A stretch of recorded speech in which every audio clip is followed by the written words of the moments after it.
ఇప్పుడు ఎలక్షన్లో ఇచ్చాయి కదా అని ఇప్పుడు వస్తున్నారు జగనన్న గారు.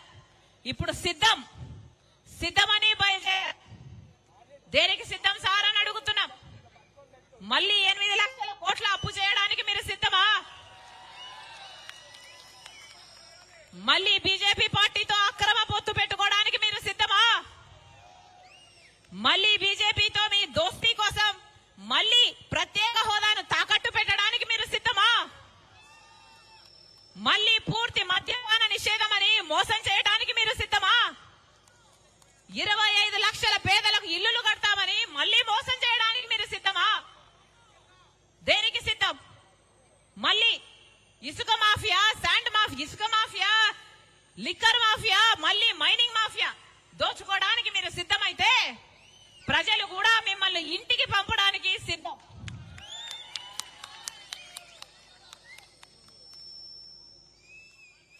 మళ్ళీ చెప్తున్నాం గత 10 సంవత్సరాలుగా బీజేపీ పార్టీ మన రాష్ట్రానికి ఒక్కటంటే ఒక్క వాగ్దానం కూడా నిలబెట్టుకోలేదు.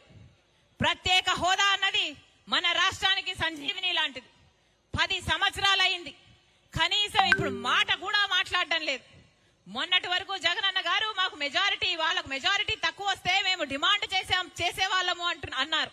ఇప్పుడేమో వాళ్ళకి ఇప్పుడు 350 సీట్లు వస్తాయి, ఇప్పుడు డిమాండ్ చేసే పరిస్థితి కూడా ఉండదు అంటున్నారు. అంటే అలా అసలు ఎలక్షన్లు కాకముందే బీజేపీ గెలిచేసినట్టు, చేతులు ఎత్తేసినట్టు, అసలు ఇంకా ప్రత్యేక హోదా ఎప్పుడూ రానట్టు మాట్లాడుతున్నారంటే ఇక వీళ్ళ నాయకులు, వీళ్ళ తెచ్చేది ప్రత్యేక హోదా?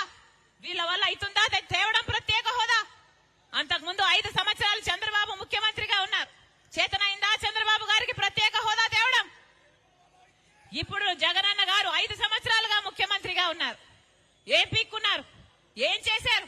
ఏం గాడిదలు కాశారు? ప్రజలకు ఏం సమాధానం చెప్తారు? ప్రజలు నమ్మి కదా మీకు ఓట్లేసింది. 5 సంవత్సరాలు అధికారంలో ఉండి ఒక్కసారైనా ప్రత్యేక హోదా గురించి మాట్లాడారా? మాకు పోలవరం ఎందుకు కట్టడం లేదు అని మాట్లాడారా? మాకు కనీసం రాజధాని లేదే, మా పరువు ఏం గాను అని ఒక్కసారైనా కేంద్రం నిలదీశారా? ఎన్ని వాగ్దానాలు ఉన్నాయి, ఒక్కటంటే ఒక్క వాగ్దానాని కోసం పోరాటం చేయలేదు. అందుకే రాజశేఖర రెడ్డి బిడ్డ మళ్ళీ రాజశేఖర రెడ్డి గారు ప్రేమించిన ఆంధ్ర రాష్ట్రంలో అడుగు పెట్టింది. నా గుండెలో నిజాయితీ ఉంది, నా పుట్టింటికి మేలు చెయ్యాలి అన్న తపన నాలో ఉంది. అందుకే ఆంధ్ర రాష్ట్రాలలో అడుగుపెట్టింది రాజశేఖర రెడ్డి బిడ్డ. పోలవరం ప్రాజెక్టు వచ్చేంత వరకు కొట్లాడతాం, స్పెషల్ స్టేటస్ వచ్చేంత వరకు కొట్లాడతాం, రాజధాని సాకారం అయ్యేంత వరకు కొట్లాడతాం, ఆంధ్ర రాష్ట్ర ప్రజలకి హక్కు అయిన ప్రతి వాగ్దానము నిలబెట్టుకునేంత వరకు రాజశేఖర రెడ్డి బిడ్డ ఇక్కడ నుంచి కదిలేది కాదు. మళ్ళీ చెప్తున్నాం ఆంధ్ర రాష్ట్ర ప్రజలకు, మళ్ళీ హెచ్చరిస్తున్నాం ఆంధ్ర రాష్ట్ర ప్రజలను. ఇదే బీజేపీ పార్టీతో ఒక్క వాగ్దానం కూడా మనకు నిలబెట్టుకోకపోయినా, ఒక్క రకంగా మనకు మేలు చేయకపోయినా, ఇటు జగనన్న గారు అటు తెలుగుదేశం చంద్రబాబు గారు ఇద్దరు పొత్తు పార్టీలు అయ్యాయి బీజేపీ పార్టీకి.